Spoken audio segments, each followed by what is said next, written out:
now? Yes, please. I am both doing the wrap-up, so to speak, this evening, and also I'm the documents manager, so I'm trying to manage the documents as I go along. So you forgive me if I'm a little halting in my presentation. No problem. It falls to me this evening to thank everyone for participating in this event, this in a sense the closing ceremony, virtual graduation for our first Learn Chinese Together program with the National Library Service. I want to thank, of course, Dean Professor Ochieng Odiambo for his participation, Mrs. Jennifer Yard, Director Acting of the National Library Service, Mr. Downs for his participation and also his work throughout this event. Other staff members of the National Library Service, such as Mr. Arian Grosvenor, who very consistently provided the links for us. And if I forget or overlook anyone at the Library Service, consider yourself thanked for all of your support. For example, the person who would have done our flyers and so on as we continued with this program. I would like to thank my co-director, Grace Lee Renyan, for her persistence. Grace and I are something like yin and yang throughout this whole COVID experience, whereas my focus has been on consolidating and keeping hold of what we have and not losing it. Grace has been in a very expansionary mode. So we have complemented and conflicted and complemented each other. I think we've ended up with a happy balance of both continuity as well as expansion and new activities.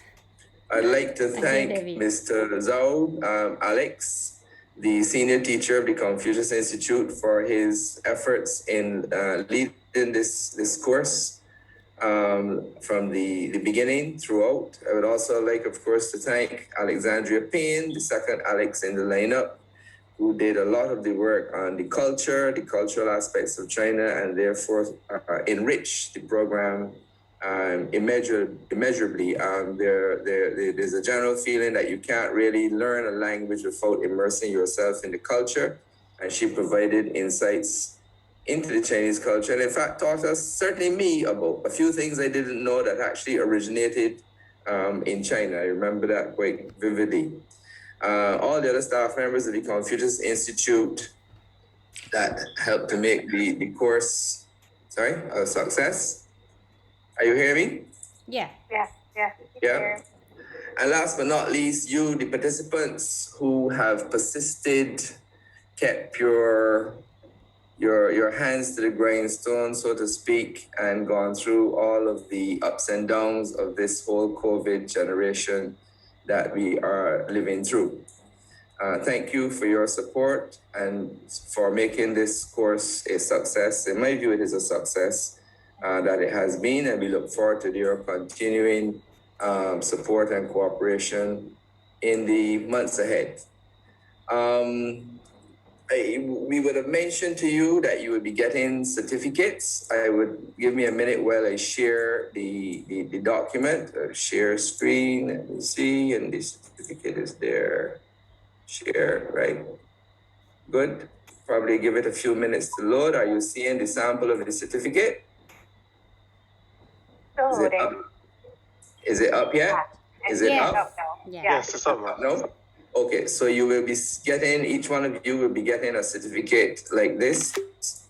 It will have your name here, awarded to participant name goes here, and you will be getting, each one of you will be getting one of these in the days ahead. It will come to you first electronically, because we have your email addresses in a PDF file, but then it would also be available in a hard copy, in a slightly heavier weight of paper, from the Confucius Institute at the Cave Hill campus. I hope you know how to find us. We are the building with very distinct Chinese characteristics to your left as you come through the gate and just over up the hill. So you can collect your certificate there. I would say from next week. This week, we're not sure how the rest of this week will pan out with this tropical wave coming our way, but I would say from next week, you could probably give us a call and make sure it is ready, and then collect it from us there at the Confucius Institute. The other points I'd like to make Some of them have been made already. Sorry, what is this now? Okay, see.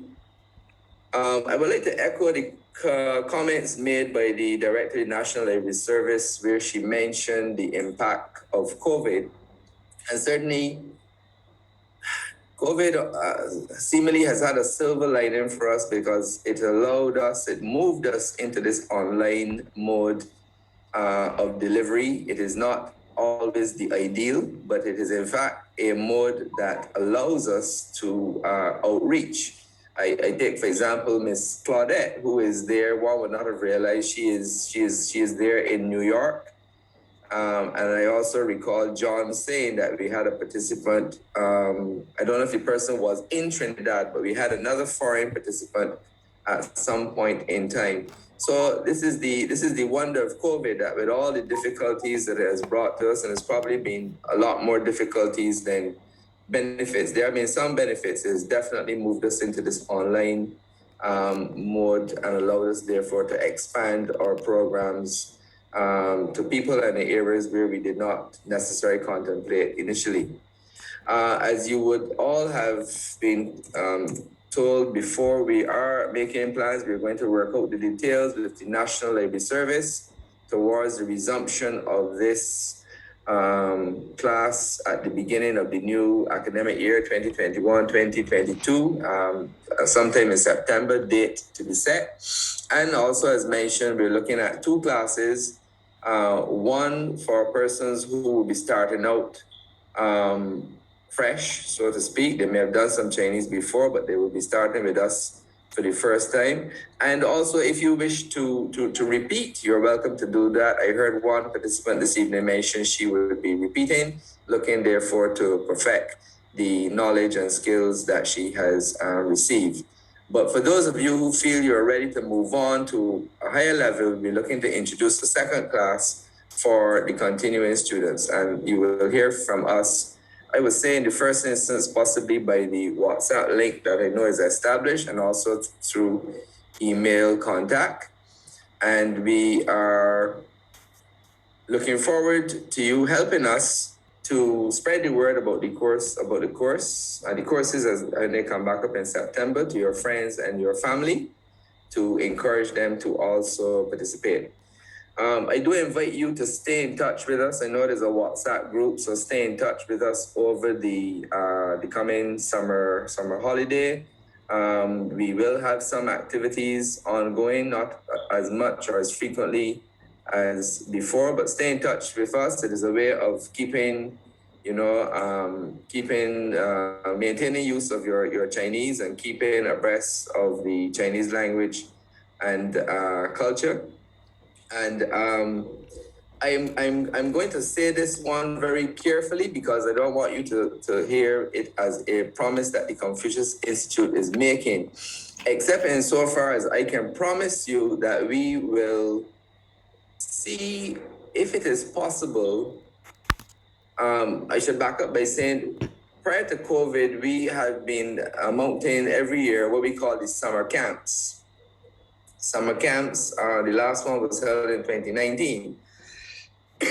Excuse me. Previously, the summer camps were largely for University of West Indies Clearfield campus students who have been our primary targets in teaching Chinese language and culture. But there was a broadening of the criteria for inclusion towards the end, where persons outside of the Clearfield campus were included. Now, when and if these summer camps resume, we will promising on behalf of Grace to ask the question whether the summer camp can be open to persons such as you all who have studied Chinese, because you will have definitely a leg and an arm up over other participants in going. And the general arrangement for that summer camp has been in the past, and again, we will see how things shape up when it resumes, that the participant pays the airfare to and from China, but all other costs are handled then by your hosts in China, which means accommodation, any internal transfers,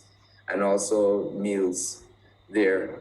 You should of course take your own spending money, but we will explore the possibility of the invitation being extended to you I see Grace nodding. I hope she's nodding to say, yes, we will work on this, and not that David should shut up at this point in time. But we will try. We will ask a question, as we say here in Barbados. We will try to do that. We'll be approaching some of you to see if we can use your words this evening about the course in our promotion activities. And again, as I mentioned earlier, we'd like to ask you to help us in spreading the word, where we prepare the flyer with the library service and we circulate that to help us to get the word out to your friends and family. And we will approach some of you to use some of your words in the promotion as we go forward with the program. Last but not least, I would like to say, look forward to seeing you all at the planned social event. I keep reminding you, I don't know who is going to be the coordinator now with Miss Claudette away, but I don't know if you have discussed the possibility of maybe an evening out at a Chinese restaurant here in Barbados. Once that is possible, and there you will have the opportunity to see my chopsticks in action and my consumption of Chinese alcoholic beverages. We'll have that in full flight there. Better show your Chinese. Sorry? Better show a few words of Chinese. I will practice a few more in Chinese. I will practice like no more wu lang ye, bring more wu lang ye, things of that nature. All right. So just to say thank you all for your participation in this event and for making this event a success also, and to wish you all a very good evening. Thank you very much. Thank you, David. Yes, sir. Thank you. You're welcome. Thank you. Thank you, and good evening, everyone. Thank you.